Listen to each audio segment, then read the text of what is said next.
So I think we're at, for proponents of the middle who have refuted inherent existence. Is that true?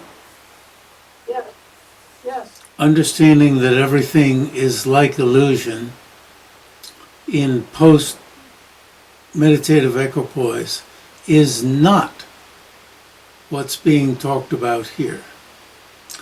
That was my feeling when she brought it up last time. And I wanted to look at Tsong-kha-pa's exposition of realization that everything's like illusion in post-meditative equipoise in Tsong-kha-pa's medium-length exposition of the stages of the path as an excellent exposition of that topic in preparation for exploring my feeling that she was wrong for our topic here. And in answering a question from Boris 1, I came upon at the end of the chapter I was referring to him, Dendal Haramba, the famous Mongolian scholar,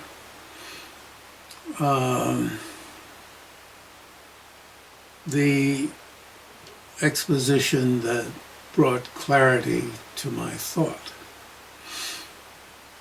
which is that a combination of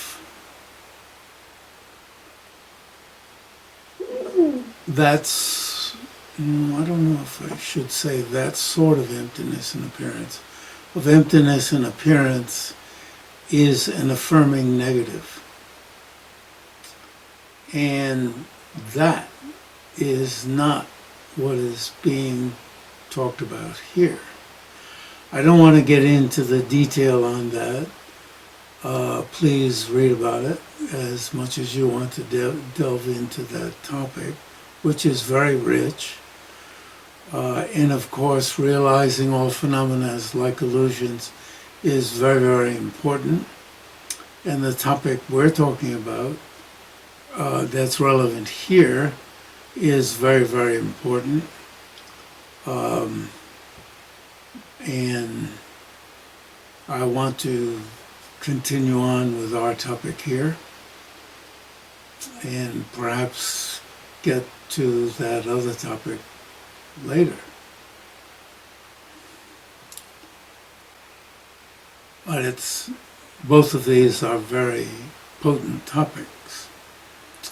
Now, one point I want to bring up now is that although we're about to come on to Tsong-kha-pa's relating how when you get used to the teachings in our present topic, the predispositions that one accumulates are such that when you hear about cause and effect, the dependent arising of cause and effect in say the next lifetime, this can awaken those predispositions such that the predispositions for realizing emptiness or reflecting on emptiness will be activated, will be awakened. Merely hearing about the dependent arising of cause and effect will awaken the predispositions for emptiness. Now, this is using the terminology that's in the books, awakened predispositions. I have been using the terminology of trigger, which I a little bit didn't like because of the gun analogy. It's not so horribly bad. And then switched over to, well, what is it? Awakening. Spark. Spark. Spark. Or awakening. Spark's pretty good. If one wanted to switch out of the terminology of the books, which which is not my Tsong-kha-pa. Tsong-kha-pa Kizunsambo used to use for, this is his, it's really transmission, which I've taken on as my transmission. I guess if I identified where I got my transmission from, I guess it's from Sherbatsky and Obermiller, who studied with Tibetans in Russia, and I admired the fact that they studied with Tibetans, and so admired the depth of knowledge of Tibetans that they attempted, as I am attempting, to stay closer to the vocabulary of the text. So, I, generally speaking, don't try to come up with other terminology. And in fact, although I think trigger and, what was the other word? Spark. Spark, aren't bad for this particular application of, in another lifetime, the predispositions being awakened aren't particularly, those two words aren't particularly bad, but they're okay. I was reflecting over the last week, or bothered over the last week, by the total inaccuracy of the one realization triggering or sparking the other. Because if you think about that, the one realization or the one reflecting on the one or working on the one, sparking, working on the other, this sounds like an insane situation where, you know, you'd be immediately flipped into the other. When you were flipped into the other, you'd be flipped back to the other one, which would flip you back to this one, flip you into that one, spark this one, spark that one. You'd turn into a, you'd have to go to the hospital, or you'd have to, have somebody inject you with a tranquilizer. It would take a horse tranquilizer to calm you down. The choice of vocabulary different from what is in the books would,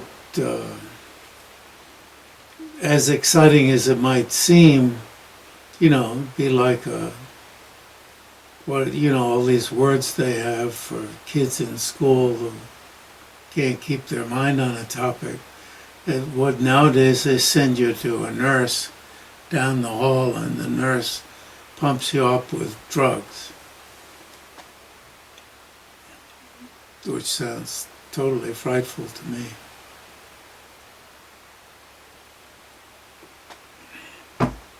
May I ask something? Please. When it is said that in the next life predispositions for the view of emptiness are awakened, what level of view of emptiness will be reawakened? Will you get the inferential realization again? That's a good question. That was the level in the past life, or it's not clear I what think will be your level. Yeah, I think there would be a whole variety of experiences. For instance, I'll tell a story that I told earlier from my own life.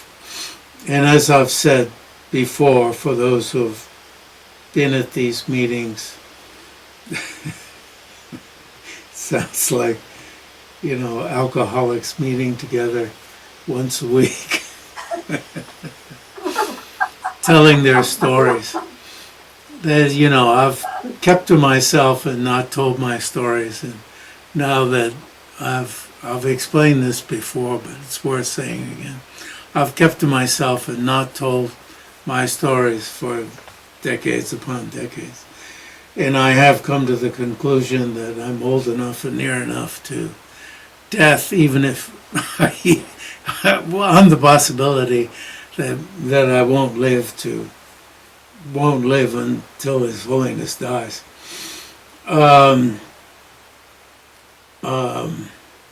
To open up and say some of these things.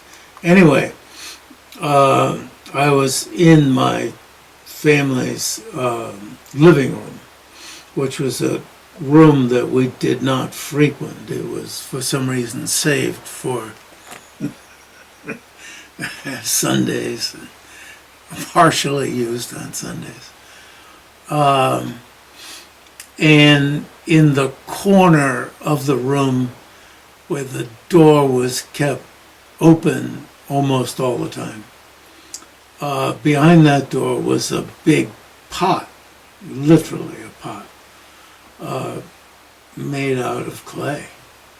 It was a very beautiful pot. It was,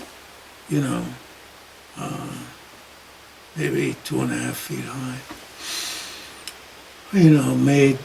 Fashioned on a wheel. And I was sitting by it with the door closed, looking at the door and thinking about how well fashioned that door was. It had panels in it, and how well fashioned it was. And I reflected for some reason that it was made by a carpenter. And suddenly, this meant for me that it didn't exist in and of itself, which is how it appeared. You see, so beautiful in and of itself. And it was really devastating. Devastating. So, and that's all it was. But it was really shocking. And so it didn't put me off into reflecting on emptiness. And that was the limit. So, you see, there are many possibilities for what would be triggered, awakened. What's the other word? Spark. Sparked. Interesting how I have a block on remembering the word that I myself substituted in last time.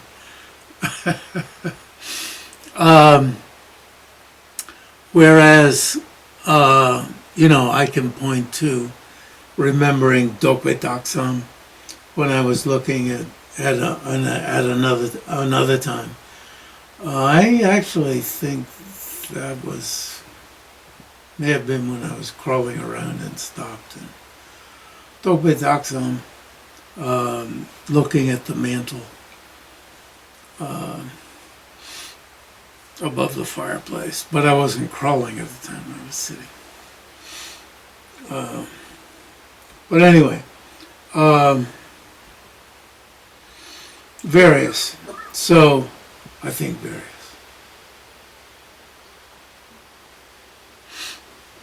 Is the answer. All right. Thank you.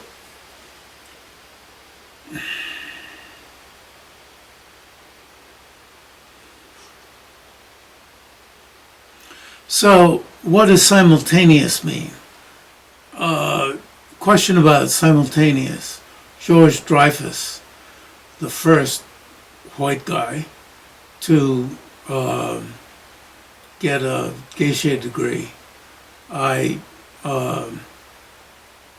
we were alone somewhere, really don't remember, and I challenged him to give me what you got. And he brought up, he struck up after I begged him a few times.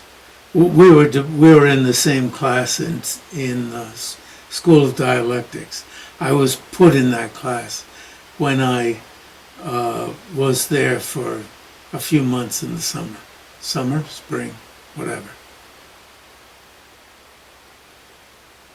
So we were used to debating.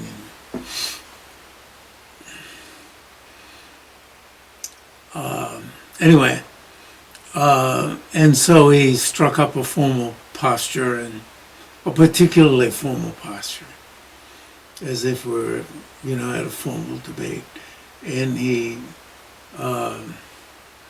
brought this up, and I understood his point and understood the difficulty of giving a sensible response.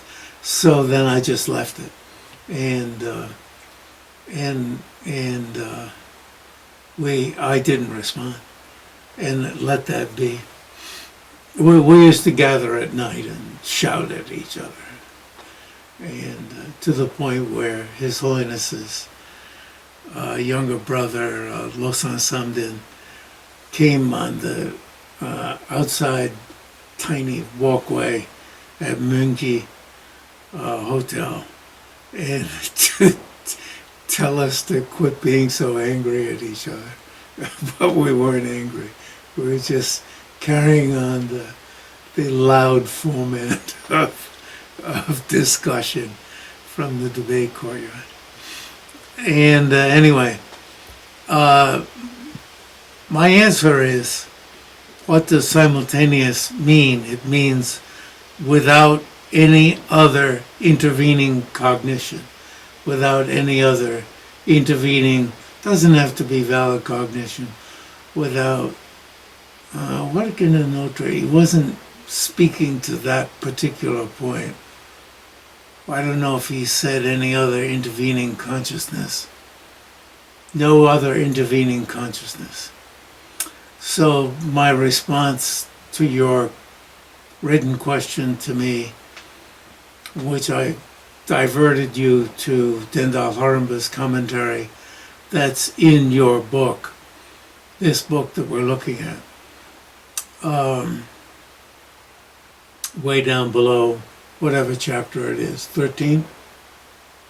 Yeah, chapter 13 on Tsong-kha-pa's three principal aspects of the path, where he doesn't go into that topic in detail, but in a line or two gives something. But he gives a beautiful commentary. Plus also he gives the difference between inference and Togure. Consequence. Realization that is produced by consequence and realization produced by inference. Beautiful. And then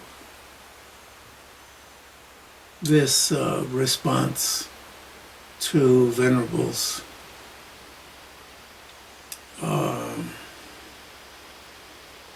positing the meaning of what we're talking about here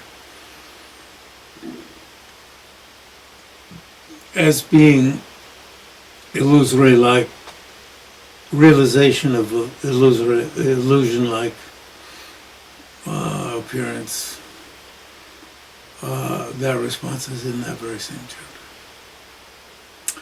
So, my answer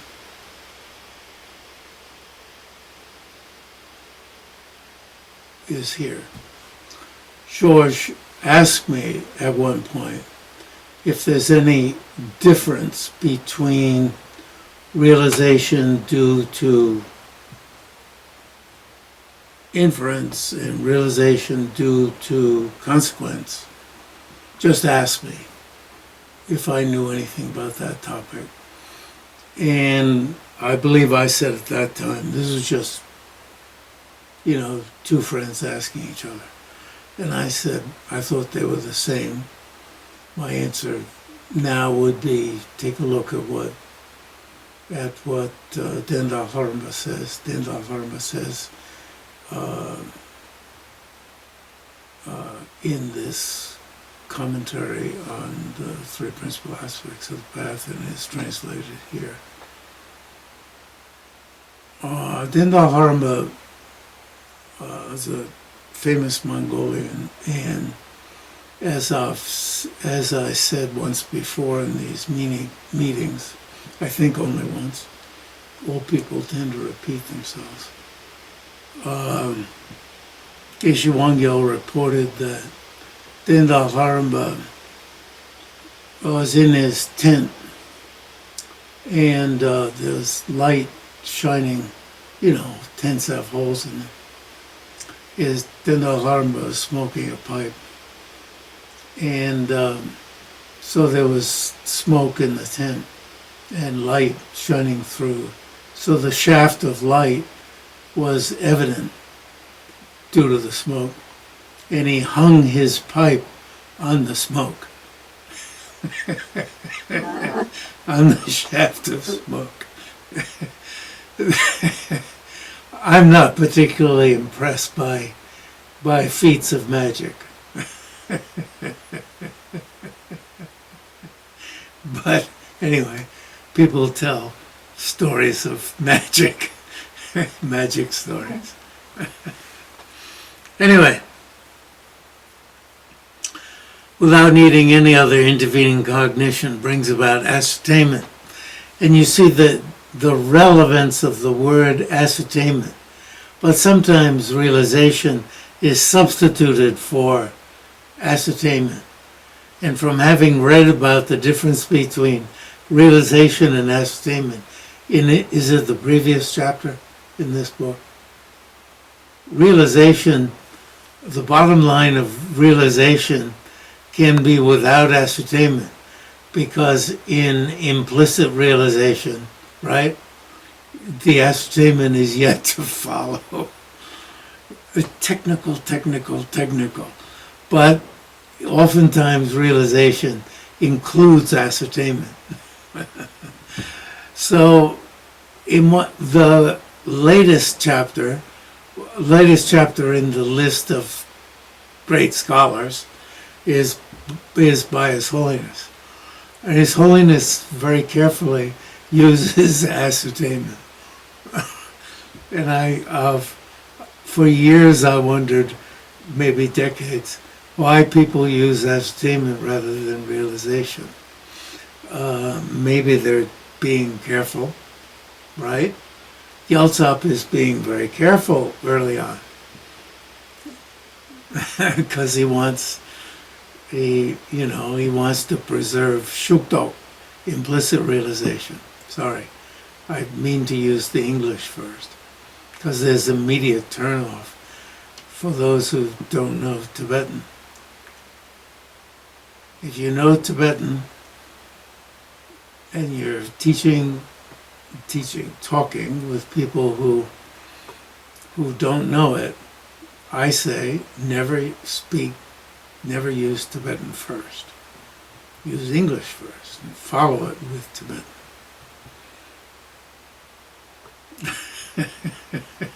That's my quintessential instruction from an aged translator. Even if you want to show off, because you've turned off your audience. They don't give a shit if you're showing off. You missed your chance to show off. This is because these persons are fully prepared, blah, blah, blah, you can read it, by having realized that what inherently exists does not rely on anything else. And by having realized that inherent existence and dependent arising are contradictory. Wow.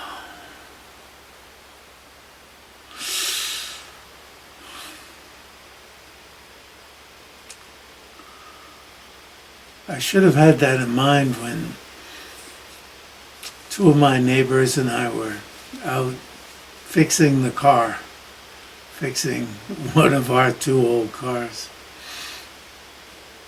I was just watching, so I'm claiming that I was fixing while watching. It was father and son.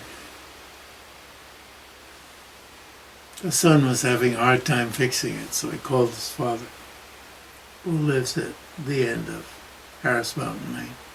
Called his father. He was having a hard time. He knew his father could help. So he said, "Can you come over?" "Come over." He said, "Come over." His father said, "Where?" Could tell what he said. Even though the phone was to his son's ear. "Where?" "Hopkins." They fixed it.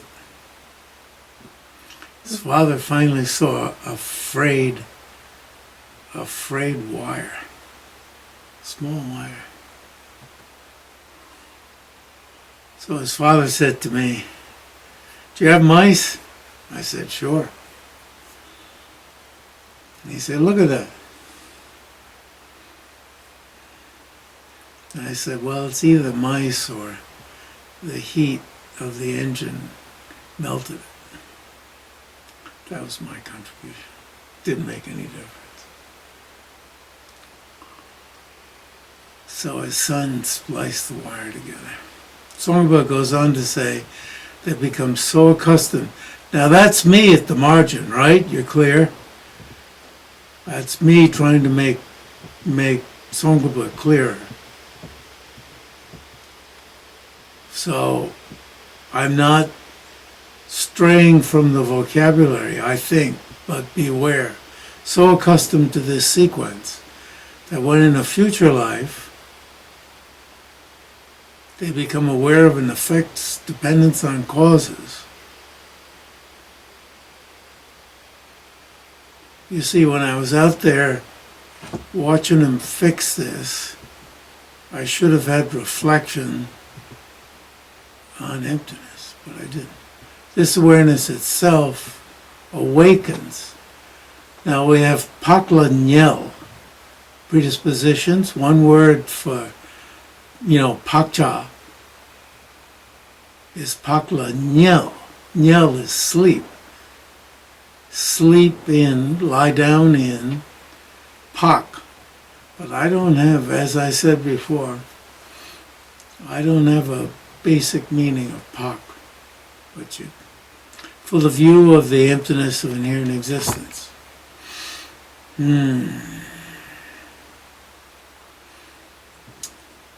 I changed immediately to straight away. We've already seen this.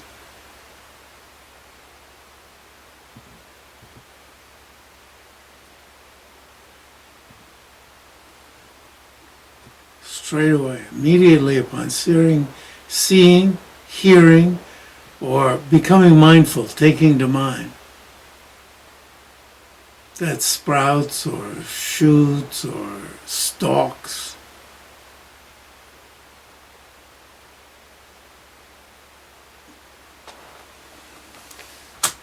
So instead of, you see a corn stalks in the field. So instead of salivating and thinking about the great sweet corn that you're going to eat, instead of that,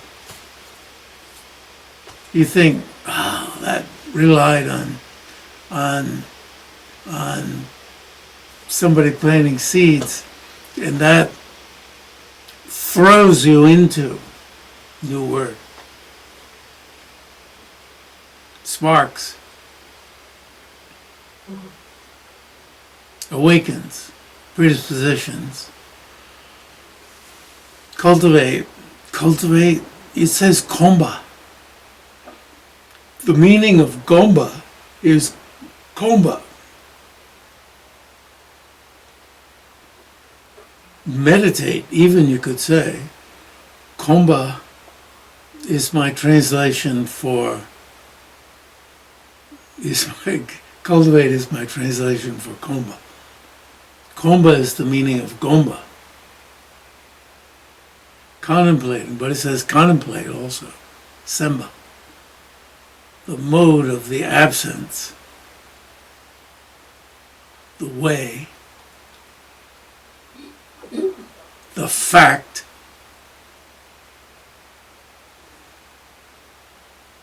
fact is pretty good. I've used fact around this stuff, of the absence of inherent existence.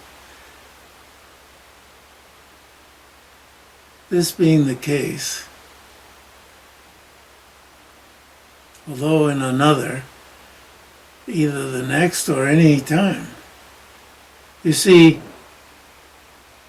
linear, sometimes you think linear, it's going to be the next one, but it could be the one after that, or it could be, it's like a library.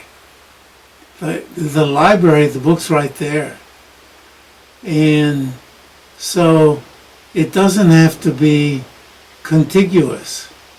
You can take the book down anytime. Somebody could take the book down 500 years later.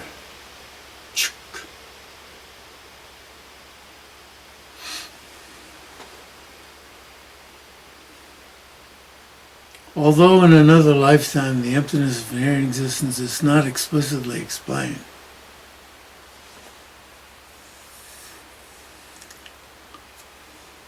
you see, what does linear mean? Linear, history and all that.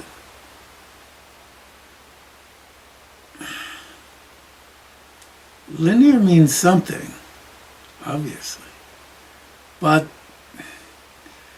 time distance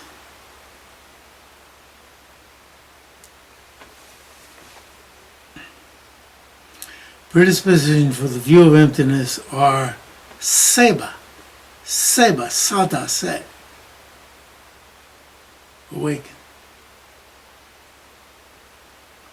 Through just an explanation of the doctrine of dependent arising.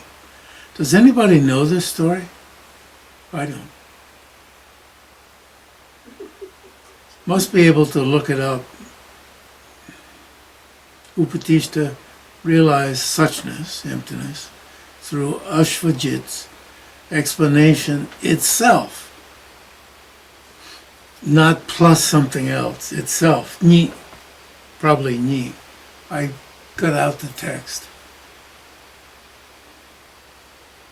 Got it out last time, got it out this time. Of the dependent arising of the Four Truths. And then, This story, yes? This story is when Shariputra comes down from the festivities in Rajagriha, and he's been looking for a new teacher, and he sees Ashvajit on the road. And then he waits until Ashvajit is finished eating. Then he asks him, "Who's your teacher?" And Ashvajit says, I'm just pretty new with him, and then Shariputra says, "Well, just tell me the gist of it, and I'll figure it out." So that's that famous line that he recites. And then Shariputra gets some realization and knows that he wants to go study with Ashvajit's teacher, who is the Buddha. So, is it said right there that he reflects on that from the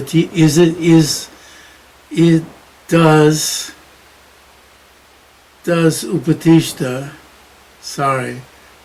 does it say he realizes suchness, emptiness? That's what I'd have to look. Yeah, please look. Please look and tell us. Realizes time. something about the Four Truths. That each line has a correspondence to one of the Four Truths. Some people. Yeah, but you understood what I'm asking you to check. Like when Whether he realized Upatishta realizes emptiness through Ashvajit's explanation itself. You follow me? You got it? yes. Good. So you follow the what Hopkins explains. At the margin, Hopkins. Tsong-kha-pa shifts, so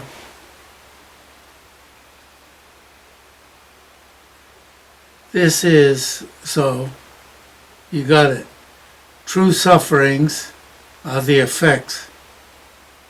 After them come the second truth, true sources.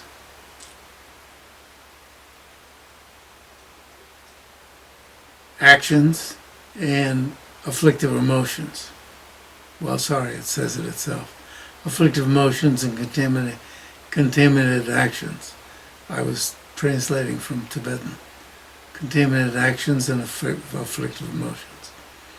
And the attainment of true cessation of suffering and its sources arises in dependence upon true paths. So he gets effects and causes, and then effects and causes. Two pairs of effects and causes. Effects taught first and causes taught second. Effect causes. And then it says true cessations are the third, but it carefully says the attainment. Attainment is an effect. The causes are true paths, the fourth. Effects, causes, effects, causes. That's the order in which the four truths are taught. This is dependent arising in the sense of dependent production. The arising effects and dependence upon their respective causes. This is the first of the three types of dependent arisings. Now, are you waiting for me to fill in what the other two are? Or are you saying it to yourselves? Like me, sitting on the floor in front of Nolan Langdon, I would challenge myself to say the other two to myself. Right? This caused me to become the effective or ineffective talker that I am. I won't call myself a teacher. So you can say to yourself, oh yeah, now he's going to say the other two. Okay, now say to yourself, I'm going to say it to myself before he says it, what the other two are. And you see, if you challenge yourself, then when I say it, you'll say, oh yeah, and I wasn't able to say it, so now I'm going to remember it. Right? So dependent arising in the sense of production of effects and dependence upon causes. Dependent arising in the sense of the whole and dependence upon its parts. Dependent arising in the sense of dependent imputation or designation, right? And you could have easily, just waited for me to say it and say, oh yeah, you're right. I had my best friend in graduate school was a guy who would say, it's in my notes. I used to tease him about that. I used to tease him. To try to, he and I were real good friends. I don't know if he's still alive. I mean, he has all sorts of diseases in old age. It's a good exercise, can I say it, before he says it. And I was saying it in Tibetan to myself.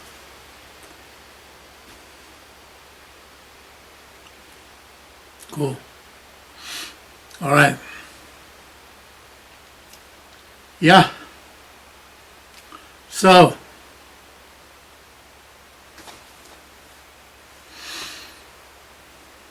Tsong-kha-pa then shifts.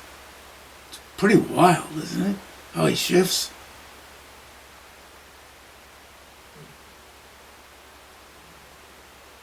To calling this.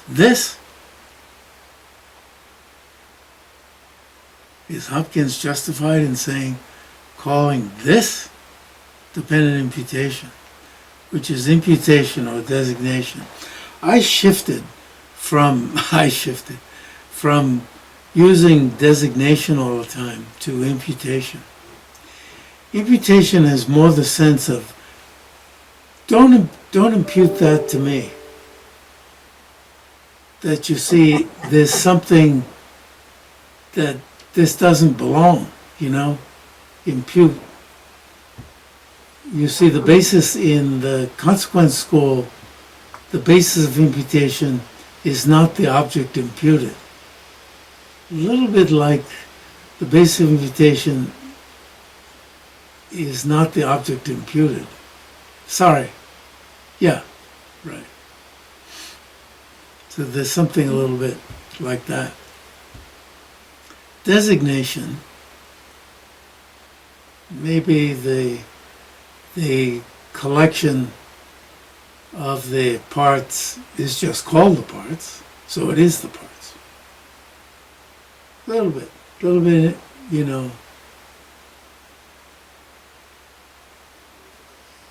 like it's suitable. Independence upon parts. So you see, the scholastic, Gelugpa scholastic tradition says you have to say imputed independence upon its parts, not imputed to the parts or to the collection of the parts. And Tsong-kha-pa sometimes messes up and says imputed to the collection. Sometimes messes up, and he's forgiven. And you just say imputed independence upon the collection. But if others mess it up, like Bhava Viveka, you say, oh, now you say imputed to the mental consciousness. That shows you mean the mental consciousness is the person. And then they beat him with that. And is that justified or not?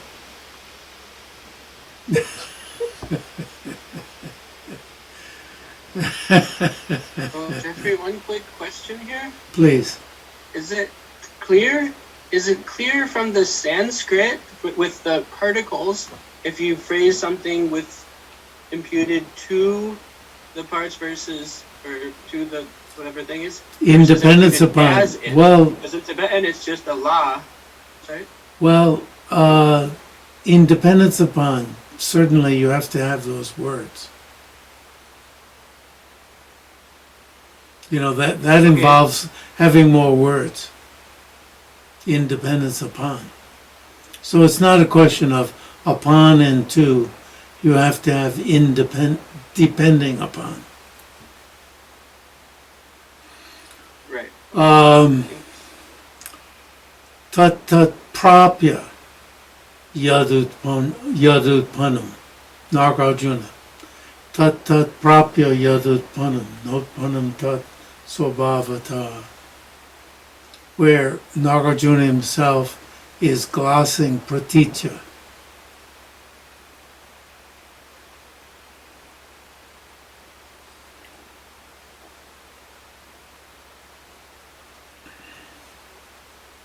So, yes, the words for depending,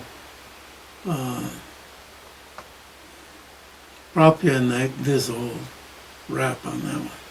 I have a whole rap on that. Happens that word prapya is translated in Tibetan te te dene kang jungwa loses the force of the Sanskrit prapya, but that's a whole other trip.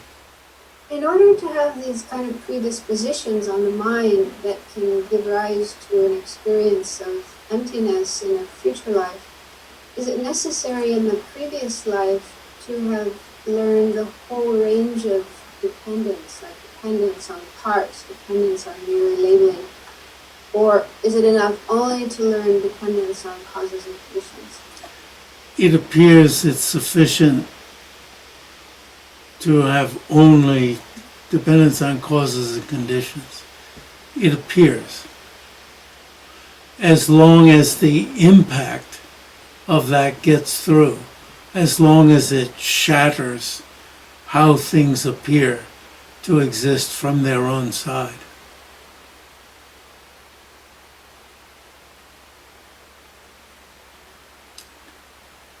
It appears to be so. Some of us have learned from our teachers that in order to realize emptiness of inherent existence, it isn't enough just to know things are dependent on causes and conditions. You need to know, especially the third one, dependence on mere reputation. Yeah, I think that's wrong. But that's why I put I think on it. We've just seen where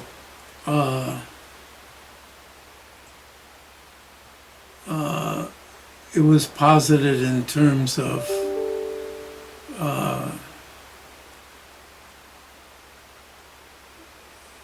dependent production.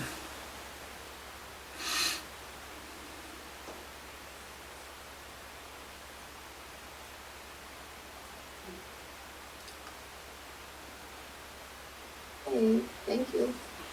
Yeah.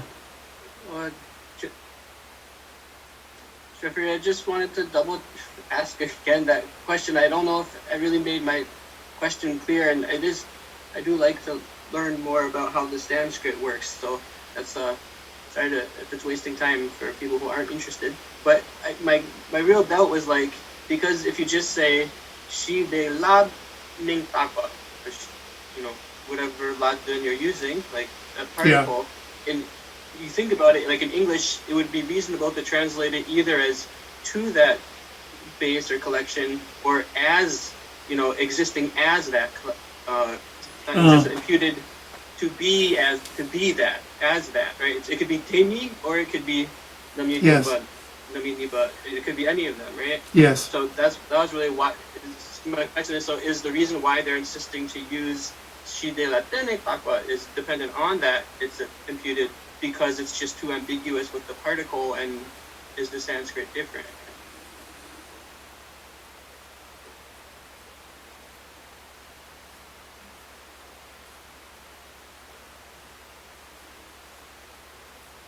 I don't know. I mean, obviously, if you have dene, then the Sanskrit's different. And so, she de la, yeah, I don't know if we're dealing with different Sanskrit in certain instances or not. I just plain don't know.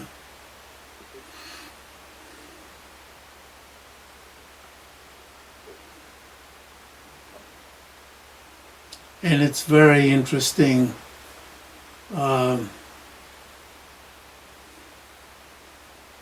When I shift the ladun around and translate it this way or that way. When I feel I can and when I feel I can't.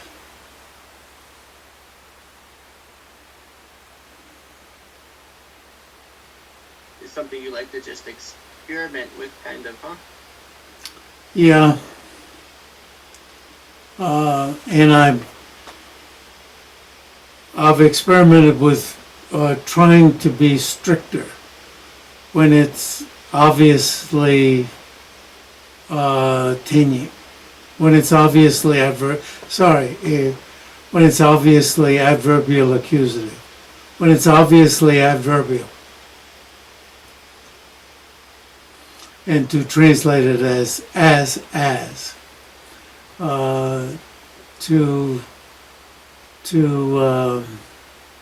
I've been trying to experiment more on that side, and not even on these instances, something as, to see to see if a richer meaning emerges.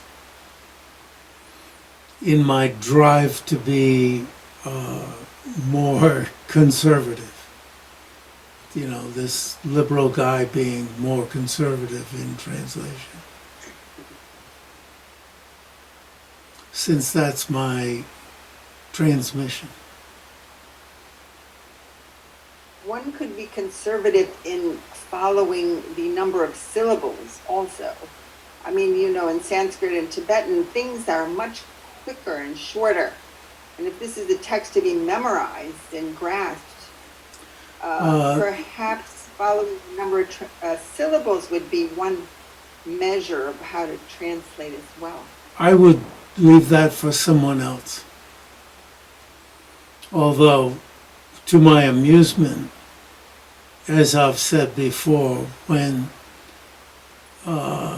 someone in Far Eastern Canada accused me, a professor, to his students, but not to my face, accused me of making up fundamental innate mind of clear light. To my amusement, it had this same number of syllables as Nyugma Lenchikebe or Selkisem. I counted the syllables. Since I think he had been overwhelmed by the magnitude of fundamental innate mind of clear light, that couldn't possibly be in Tibetan. So I counted the syllables and had a good laugh to myself. But yes, that I leave for others to do. I won't say future generations, because I'll still be around.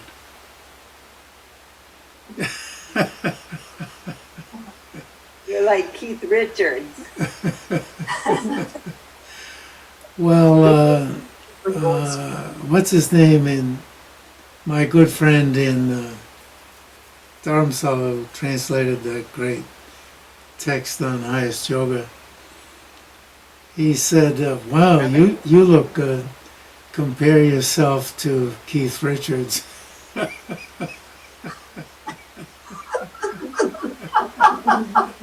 Compare yourself to how Keith Richards looks. So I thought, well, I'm doing okay in good company. I was in a wheelchair then, which I'm not now, thank goodness. So, by the way, I'm reporting, talking about syllables, what my two-syllable name is. It's Nenden. See, I'm choosing, I don't know. You can't choose what other people are going to call you. But in terms of my own choice, my two-syllable name is Nenden. I don't know who will call me that. My four-syllable name, as you know, is Nenden Jambel. My six-syllable name is Nenden Jambel Chakba. If anybody's going to call me by those names, I'm not asking to be called by those names. But when I decided Nenden was it, I was tickled down to my toes, because that has its own story. Okay. Thank you very much, and we have no obstacles yet for next week, right? Right? Right. See you then, Thank you. hopefully. Thank you. Thank you.